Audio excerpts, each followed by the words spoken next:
Luke 23:12, after Jesus' mock trial.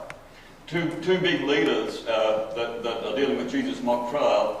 There is Herod, the local Palestinian governor, and there is Pilate, the Roman governor. And this is what it says.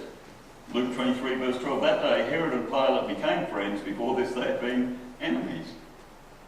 I've seen that happen so many times. I'm going to write the book one day on this. And the title will be "The Pay Won't Be Much, but Look at the People You Meet." Yeah. And I think, what did these two guys talk about, Herod and Pilate, when they got together? Were they happy times? I don't think so. What did they? You just see these two old boys get together. Remember the day we had to try Jesus? What were we to do? People were against him. They're against us. We crucified him. And then there's another gang rise up, call themselves Christians in the church, and they're still against us. What are we to do? It just wasn't a good day, was it?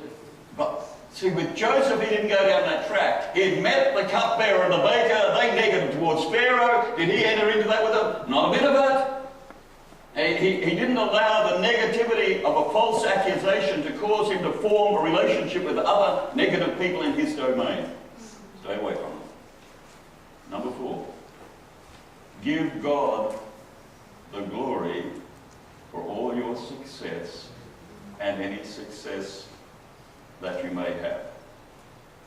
Think about Joseph, What I'm saying, don't get big-headed about it. If some of you are going to have success and are enjoying a moment of success right now, just don't get cocky and big-headed about it. If you got it, it's because God gave it to you. Joseph has been sold into slavery. He got the opportunity to be negative and bitter. He found favour and a good name in the employment of Potiphar. He was accused of raping Potiphar's wife. He's thrown into jail. His cellmates were Pharaoh's baker and Pharaoh's cupbearer. Both of these guys, as it turned out, after a period of time, both had dreams. Joseph's on to dreams, with sheaves bowed down and sun, moon and stars bowing down. So he does the dream thing. And so they bring their dreams to Joseph to get them interpreted. And for the baker, it meant bad news. The dream meant you're going to lose your head tomorrow. It's going to get cut off, and that's the end of you. And that's exactly what happened. He was beheaded. For the cupbearer, it meant good news. The dream meant you're going to be released from jail and you're going to be back in the employ of Pharaoh. It's all good. So he was released from prison and restored to his position as cupbearer for the Pharaoh. And Joseph's last words to the cupbearer as he walks out of the gate of jail is, "Don't forget me. Remember me." And 2 years later, Joseph hasn't had a dicky bird for this guy and he's still in jail. But the good news for Joseph is 2 years later, Pharaoh has a dream and he's looking for someone to interpret the dream. He says to the cupbearer, "Do you know anyone in the whole kingdom that can interpret my dream?" And he goes, "Can't think of anyone." "Oh yeah, it's that guy called Joseph in jail. He knew about dreams. He told me that the baker would lose his head and you'd chop his head off. He said, I'll be back in a job with you, and here I am." So maybe Joseph, do you think? And so Pharaoh summoned Joseph out and said, "Can you interpret my dream?" And here's Joseph's response.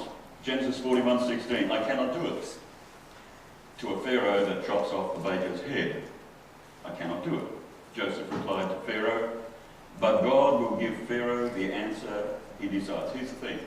I can't. God can. I can't do the big things, but God can. And here's the dream. You know the story.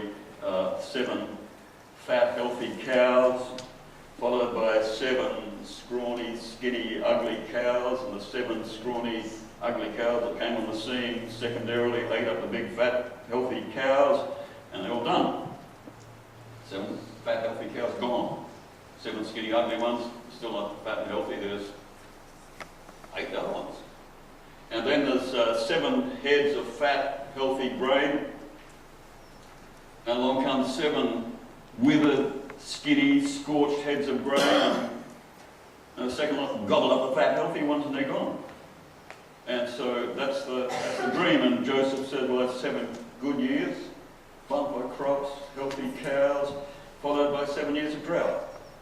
He said, we're going to call that global warming and climate change.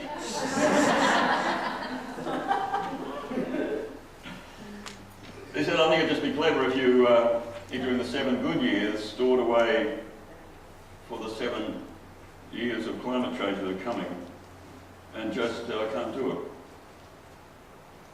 But God can. That's the attitude. Joseph gave God the glory. And here's the thing. His response was not lost on Pharaoh. If he'd have come and said, hey, listen, I've got talk about dreams. Let's read my CV. My first two that I interpreted, my brothers put me down well. And just when I thought things were going good, I got chucked in jail for rape, which I didn't do. But I am good, because I did tell the baker about his and he lost his head. So, cups of drink, I'm pretty good. But he didn't do any of that. He said, I can't do any of this. But God can. Genesis 41, 39, 40. Then Pharaoh said to Joseph, since God has made all this known to you, there is no one so discerning and as wise as you. You will be in charge of my palace, and all my people are to submit to your orders. Only with respect to the throne will I be greater than you. Genesis 41, 44. Without your word, no one will lift a hand or a foot in Egypt.